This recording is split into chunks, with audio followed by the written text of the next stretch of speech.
বৃহস্পতিবার রাতে ইশারের পর একটা আমল করুন, আপনার সব গুনাহ ক্ষমা হয়ে যাবে, চেহারায় সৌন্দর্য বৃদ্ধি পাবে এবং মনের সব আশা পূরণ হয়ে যাবে ইনশাআল্লাহ। আপনি আল্লাহর কাছে যা দোয়া করবেন, যত পাপ আপনি করেছেন, কে নাই পাপ ছাড়া? প্রিয় ভাইরা আমার, আপনি আমলটি শেয়ার করে দিবেন। আপনি আমল না করে সওয়াব পেতে পারেন। সেটি কিভাবে জানেন? রাসূল সাল্লাল্লাহু আলাইহি সাল্লাম বলেন, বাল্লিগু আন্নি ওয়ালাউ আয়া। একটি আয়াত, একটি হাদিস, একটি আমল যখন তুমি জানতে পারো, সেটি শেয়ার করে দাও, সেটি সবার কাছে, তোমার ভাইদের কাছে জানিয়ে দাও।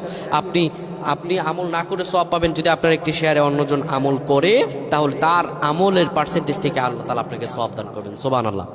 বৃহস্পতিবার ইশার নামাজের পরে আপনি কিবলামুখী হয়ে যাবেন। রাসূলুল্লাহর শিখানো আমল, সে আমলটি হলো, নবীজি সাল্লাল্লাহু আলাইহি সাল্লাম বলেন, ইশারের পরে যে ব্যক্তি সূরাতুল মুলক তেলাওয়াত করবে, এই সূরাতুল মুলক তেলাওয়াত করার কারণে আল্লাহ রাব্বুল আলামিন তার গুনাহগুলো ক্ষমা করে দিবেন এবং কবরের মধ্যে তার আমলগুলো হবে